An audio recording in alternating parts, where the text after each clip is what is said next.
Hi, Carrie. Thank you so much for being here with me today. Welcome to the Sustainable Teacher Podcast. Hi, I'm happy to be here. Yeah, we're so excited. You are officially the very first in classroom teacher that I'm having on the podcast. I'm so Fun. excited about that. Yeah, so exciting. If you wouldn't mind, I kind of introduced you a little bit in the intro to the podcast, but we want to hear it from you. Who is Carrie? And tell us a bit about your teaching experience. So this is my 22nd year of teaching.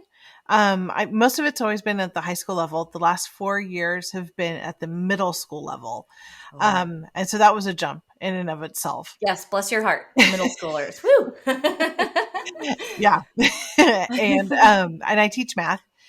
And for me, I've always wanted to flip my classroom, but have been afraid to flip my classroom.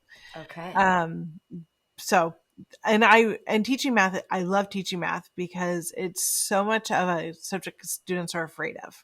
Yes. And Okay. so being able to kind of get them over that hurdle, something I've always enjoyed being able to do. Yeah, that's a really cool why that's specific to the content, but also broader, like bigger than that, right? Yeah. That's a huge life lesson for students that when you're scared of something and you can dig in a little bit with someone who's really on your side, look at what you can do. Right. And Yeah. the flipped classroom is a really unique way of helping them do that. Oh, It's that's another awesome. it's another tool in my tool belt. I still get to keep all the tools that I already have, Yeah. and this is just another tool. Ah, So, that's so cool. That's so, so awesome. Okay, so 22nd, is that what you said? yeah, 22nd year. 22nd year in teaching. Woo! Go you. Everybody give her a round of applause. That's so exciting. Okay, in teaching math. If you wouldn't mind, tell us a bit about your classroom. I want to say pre-flipping, but you took Flip Classroom Formula with me last summer, right? Mhm. Yes. And so you have really been all in and flipping your classroom in during what is pandemic teaching, right? Right. So if you wouldn't mind, kind of tell us what your classroom was before flipping, which is also before the pandemic, and maybe some of the shifts that have happened since then. So pre-pandemic, and was really the I do, we do, you do format because it works really well in math. Yeah, I'm going to show absolutely. you an example. Now we're going to do an example. Now you go home and do some. Okay. And most kids, especially in the seventh grade level, where math is switching from very procedural to, okay, now you have to stop and think about it. Hmm. And we're going to now let's just throw in some letters to make it fun. There you go. Yeah, yeah. um, ABCs and math. right. They get very frustrated. And so this lets me kind of switch that around where, okay, at home, I'm going to do a bunch of problems. And in the flipped classroom, you can still do the we do part, because they have to pause it. And so I can pause it and Yes. make them do the problems, and then I can give them the answer. But then they can do that independent work with you on the side so that when, you know, once they're stuck, you're there to help. So Yes. pre-pandemic, it was very much so just, a whole lot of lecturing. And even though I would try to have those opportunities for them to work independently, there's only so many hours that I get them in the classroom. Yes. So they didn't have as many hours as I wanted them to have. Yes. Yeah. And there's so many hours in the day, right? There's so many hours that you can expect of your students. And so, and something that we've spoken about prior to recording and the other day is maximizing the time that you do have them, not in a way that you're because you always want to use bell to bell, right? Like that phrase of use bell to bell, use every moment that you have possible. Um, but how are you using it? Right? Yeah. How are you using that time? And something that I think this whole distance learning and really not being in school in March, April, and May of last year, and then what our schedules have looked like this year is forced us to really think about how am I using my class time? Am I using my class time in a way that's ultra effective? I don't mean just effective because I make it through the day and most of my students do well. I mean, in almost like as an RTI thing, like a response to each and every one of my students and how they are doing. Right. And Yeah. so maybe speak to that and like what the flipped classroom allows you to do there. Right. So now, especially with the pandemic, I mean, we were doing 90-minute blocks, but those 90 minutes, I was only seeing my kids for half the school year. So we were Okay. running like an every other day type of a Gotcha. deal. Um, where I only saw them for actually it was quarters. I only saw them for one quarter at a time. Yeah. And so doing a semester's worth of work in one quarter is like lightning speed. Mm-hmm. Mm-hmm. But that meant I had to use every single moment that I had them in class.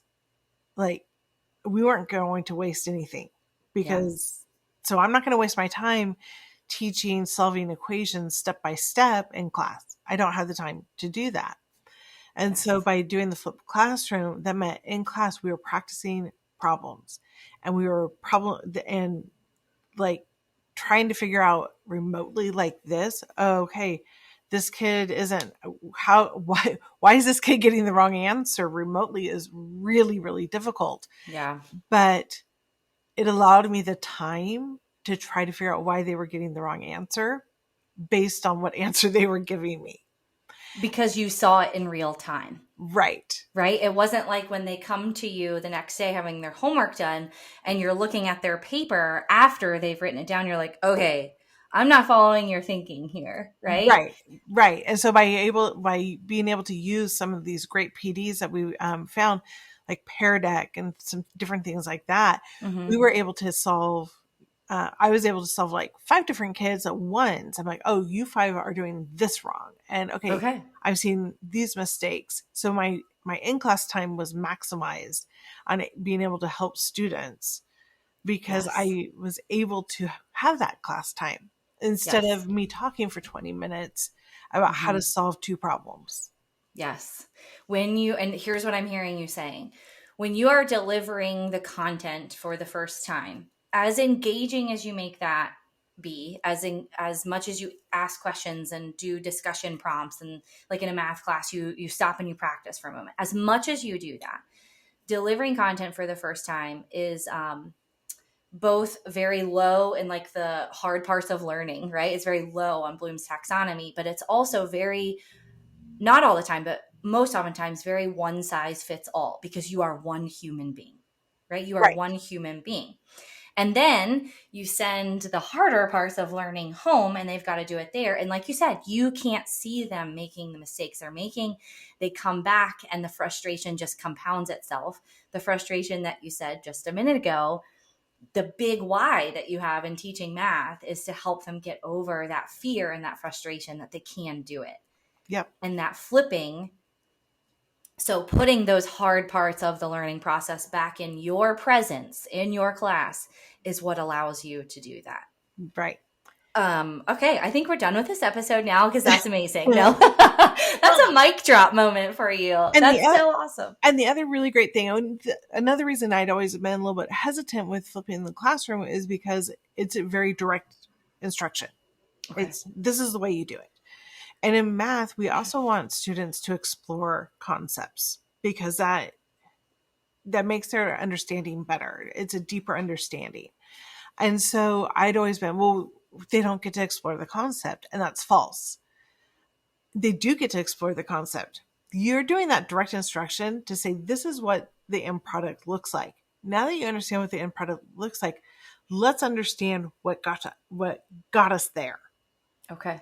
Yeah. And so I really want to, if you're a math teacher saying you're not doing the deep thinking, that's not true.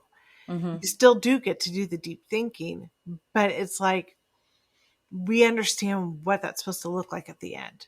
It's like reading a recipe. Okay. You know what, and seeing the picture, you know what it's supposed to look like. Mm-hmm. Now you get to do the best part of the recipe, which is, Mm-hmm. making it all work. Yeah. Oh, that's so cool. I like that analogy too. That's really good. That's really, really cool. Awesome. Okay. What was the next thing I wanted to, okay. What are some shifts that you have seen? You know what? Let's back up for a second. We should probably explain this a little bit more about how you and I know each other. I was thinking that I didn't really lead into that very well, and I'll be sure to say that. So Carrie, explain, talk to us about, because you've told me this before, when your daughter took a class with a teacher who flipped his classroom, and then kind of what your path was like in getting to what was Flipped Classroom Formula and where you are now. Like, what has your flipping journey looked like? So when my daughter was in the 7th grade, and I teach 7th grade and 8th grade, That's so funny. and I co-teach 8th grade, which is amazing too. She heard 7th grade teacher flip the classroom, and he was a great teacher and he tried his best, but I didn't feel like it was very successful. And it was just kind of haphazardly done and didn't have any real direction. Okay. Yeah. And I just didn't, it wasn't well done. And so even though I had wanted to flip my classroom many times, I didn't, because I didn't want to be that teacher. You'd seen someone fail. Yeah. Right. I didn't want to be, I'm very much so, if I'm going to do something, I want it done right. Absolutely. Yep. You and me both. So then I saw one of your things on Facebook and I watched it and I took notes. I'm like, oh, those are some good ideas. And even though I don't want to flip my classroom, maybe I'll do a video here or there. And this was in spring of 2020. No, not even spring. Well, maybe, but it was one of those like, oh, okay. And then the pandemic hit and we were at home and I saw another video and I took more notes and I was, I don't know, maybe 5-10 minutes. And I'm like, her voice and mannerisms are really familiar. Oh, that's so funny. And then I was laughing. I'm like, wait, I've watched this before. But because you do everything live, you don't, record it and just recycle it. I grabbed new nuggets out of it and new things. And I'm like, wait a second. If she's giving me new things from the first time I watched it, maybe I should just take the class. Oh, that's so funny. Yeah. And by the class, you mean Flipped Classroom Formula.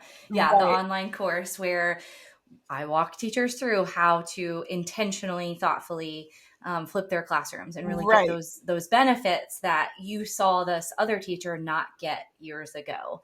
And it's hard because that the flipped classroom is a time investment. It absolutely is. And so you're even more like hyper aware that it better work. Right. It better work. And so that's why I've built this course, right? Is so that you can know that the time you spend is going to be effective on the other end. And so that's awesome. And so you took the course and you're here now. And I'm kicking myself that I didn't take the course in the early because I offered 2 cohorts last summer. That's right. Yeah, that's so funny. That's cool. Okay, so my question that I was going to ask before we kind of talked about how we came to know each other, what are some shifts you've seen in your students because of flipping? My students became so much more confident. If they didn't understand something, even in class, they said, I'm going to watch the video again. I'm like, so they chose that. Like, that's a good plan. But probably the funniest story I had was there was 1 or 2, because of the compact time that we were in, I had to make some choices about topics that I wasn't going to record, that we weren't going to do. And then there was some time where we ended up being able to, incorporate those lessons back in. And so I went ahead and I lectured on it during live time. Okay. And oh my gosh, I was laughing so hard because they're like, can we just pause you? Just let me pause you. This is Mr. Hero, I need to pause you. Shush, shush, shush. Well, this is a live lecture. You can't pause live lectures. but can we rewind? Well, no, this is a live lecture. You can't do that. No, I'm a human being streamed live to you, my love. So they really told me that they've been pausing, that they've been using the rewind. They've been using the tools that I've been telling them to do. That's so awesome. Because they wanted to do it. I need like a little button that gives you a round of applause. And that's what I told them. I said, okay, while you don't get to do that right now, I am super proud of you because you've been doing what I've been asking you to do. Yes. And so, for seventh grader. I mean, for an 11th or 12th, for like a 16 or 17-year-old, that's a huge moment where they recognize, yo, I'm not getting this and I need you to slow down, or I need you to say that again, right? That's such a higher order thinking concept of understanding your pace and how you best learn. And your seventh graders caught on to that, right? And that they were invested enough that they wanted you to slow down. Right. I know I need this because I know I can do it, because Mrs. Tafira has been working with me all year and she knows I can do this. But I just have to be able to pause or rewind and I'll get it. Oh, if that's not like growth mindset, I don't know what is. Yeah, right? It was great. It was such a great moment. That I hope you remember that for the rest of your teaching career. That's really cool. And when it's multiple kids, right? Like, of course you love the individual student transformations and cool stories, but when it's lots of them and you feel in that moment the shift in your classroom, especially when it's virtual and you feel so disconnected. Right. But you felt that shift. Oh, that's what keeps teachers in. Yeah. Absolutely. That is so cool. So cool. Thank you for sharing that. That's awesome. Okay. Let's see. I feel like you've answered some of the other questions, but I'll just go ahead and mention them here in case there's anything else you wanted to bring in. But how has flipping impacted your classroom this year in particular amongst the hybrid online learning stuff that's happened? So one of the great things is our department works really, really well together. And so over the summer, before I even knew I was going to flip the classroom, I had made guided notes for my co-teach class, and my, means I just have a high number of special ed students. And I have a co-teacher to help me with that. Great. And so being able to have the flipped classroom to go along with that has been great, because now I have videos for both, not just my special ed students, but my regular ed students, my gen ed students, so that when they're stuck, we just go, we'll rewatch the video. And so that's our first line of intervention now. And what's great is my entire department's using them. Oh, not just me. So cool. That's so cool. Not just me. My entire department is like, wait, you're making videos? And I'm like, yeah, I'm making videos. And you have them for 7th and 8th grade? I'm like, yeah. They're like, awesome.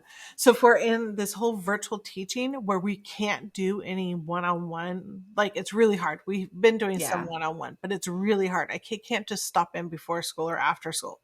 Yeah. So our first line is these videos, which we've put up on our website online. Yeah. So kids just see them whenever they want. That's and the awesome. Best part is we have learning hubs. So these small little pods of students that have been on campus who are struggling students. Okay. And so the people who are in there know that they're there. Our principal goes into there and she's like, well, let's see what Mrs. Tafiro's been saying. And she just pulls them right up. So everybody knows that they're there. Oh, that's so and cool. So they've actually grown outside of the flipped classroom. Yes. And so everybody's been using them. So they're not just for your classroom. Yeah. They're for your whole school. Yeah. Right. So your department, the team that you're teaching, depending on, what you teach and what levels that applies to. But it's, yes, it can be content delivery, but it can also be a response to the needs that the individual students have. And you said this when we were chatting the other day, that these flipped videos aren't just a special ed thing. It's not just a response to my students who, need accommodations or are on an IEP. This is an everybody thing. And guess who notices that? The special ed kids know, oh, I watched that video. And you're telling that gen ed kid, they don't know it that way, but you're telling that kid who normally is on top of things, unlike me, to watch the video. And I've watched the video. Oh, huh. So we do all learn at different paces, and it's okay if we need to rewatch some things and listen to something again. Yep. Oh, that is so cool. And the parents notice. Okay. The parents notice. I've had multiple parents contact my principal and say, thank you. Because it's made it easier on them during this whole pandemic teaching thing. That is such a side win, but also a huge win. Huge man. Yes. That is so because cool. they have felt so alone during this. Like they're Yeah. out there, when they don't have the kids online, how do I teach my kid this? Well, they now know, these parents know, well, go watch this. Yeah. Yeah. And they don't have Here's to what you got. and they don't have to search it out like they would Yes. in other places. Oh, that's so awesome. That's so, so awesome. Okay. So I have a couple more questions. I might just do one, but here's a question. What will your classroom look like moving forward? So let's say that next year we're back to whatever the new normal is going to be, which wouldn't be back to, it would be the new normal, right? What do you see that looking like? What advantage do you think you have because of flipping in this new normal? I really think that I'm going to have that huge advantage that I get to do those activities I've never had time to do. Yay! Like those, okay, I really want them to dive deeper into this concept. I can actually have time for it. In math, we always want them to write. We're always, we want them to have time to write about the process or write about their thinking. And we always run out of that time. I'm actually going to have time for that.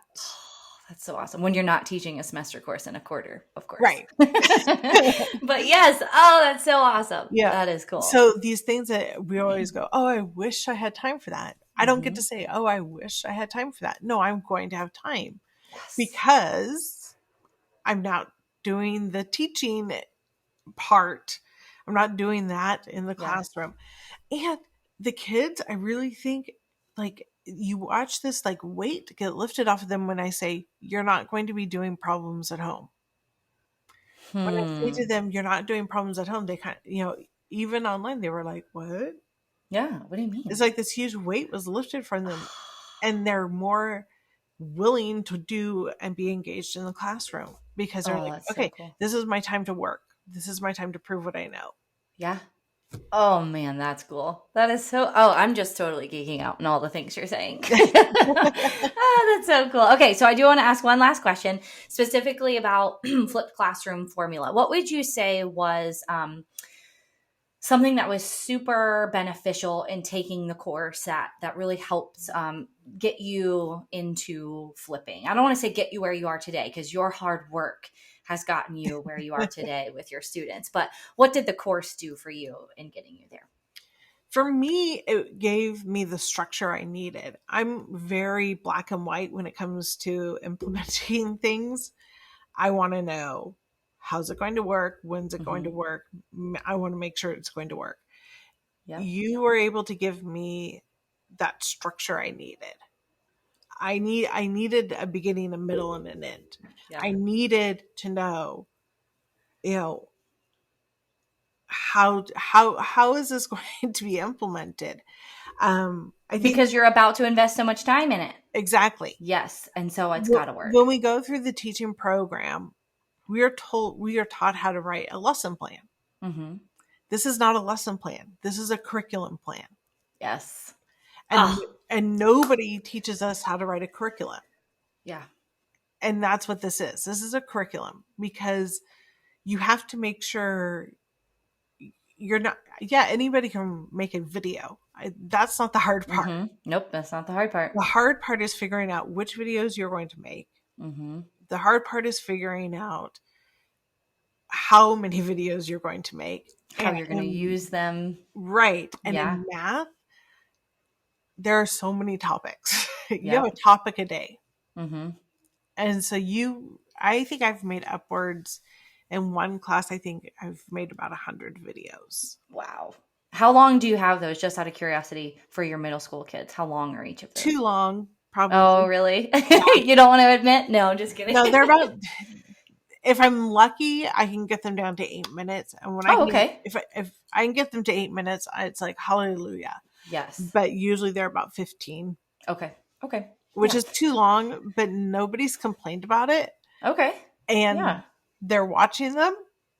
Okay. So I'm going with it.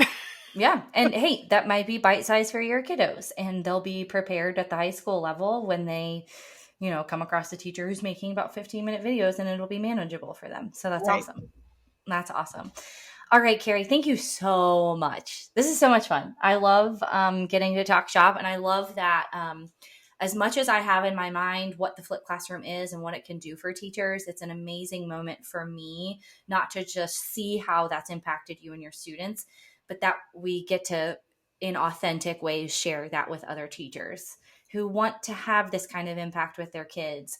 They know that it's possible. They just need a more sustainable way of doing it.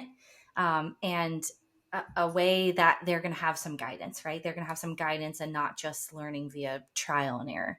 And so I'm so, so thankful that you took the time to come on the podcast with me today. Absolutely.